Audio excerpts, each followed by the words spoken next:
اور ان کے مارنے کے لیے لوہے کے ہتھوڑے ہوں گے۔ جب وہ چاہیں گے کہ اس رنج و تکلیف کی وجہ سے دوزخ سے نکل جائیں تو پھر اسی میں لوٹا دیے جائیں گے، اور کہا جائے گا کہ جلنے کے عذاب کا مزہ چکھتے رہو۔ جو لوگ ایمان لائے اور عمل نیک کرتے رہے، اللہ ان کو بہشتوں میں داخل کرے گا جن کے تلے نہریں بہہ رہی ہیں، وہاں ان کو سونے کے کنگن پہنائے جائیں گے اور موتی، اور وہاں ان کا لباس ریشمی ہوگا، اور ان کو اچھی بات کی طرف رہنمائی کی گئی اور خوبیوں والے مالک کی راہ بتائی گئی۔ جو لوگ کافر ہیں اور لوگوں کو اللہ کے رستے سے اور مسجد حرام سے، جسے ہم نے لوگوں کے لیے یکساں عبادت گاہ بنایا ہے، روکتے ہیں، خواہ وہ وہاں کے رہنے والے ہوں یا باہر سے آنے والے، اور جو اس میں شرارت سے کجروی و کفر کرنا چاہے تو اس کو ہم درد دینے والے عذاب کا مزہ چکھائیں گے۔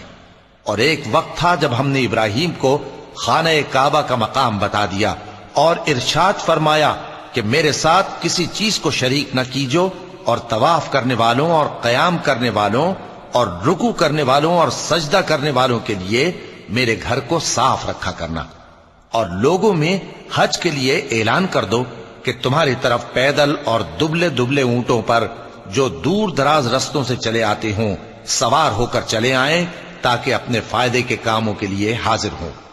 اور قربانی کی ایام معلوم میں مویشی چوپایوں کے ذبح کے وقت جو اللہ نے ان کو دیے ہیں ان پر اللہ کا نام لیں۔ اب اس میں سے تم خود بھی کھاؤ اور خستہ حال ضرورت مند کو بھی کھلاؤ۔ پھر چاہیے کہ لوگ اپنا میل کچیل دور کریں اور منتیں پوری کریں اور اس قدیم گھر یعنی بیت اللہ کا طواف کریں، یہ ہمارا حکم ہے۔ اور جو شخص ادب کی چیزوں کی جو اللہ نے مقرر کی ہیں تعظیم کرے تو یہ اس کے پروردگار کے نزدیک اس کے حق میں بہتر ہے۔ اور تمہارے لیے مویشی حلال کر دیے گئے ہیں سوائے ان کے جو تمہیں پڑھ کر سنائے جاتے ہیں، تو بتوں کی پلیدی سے بچو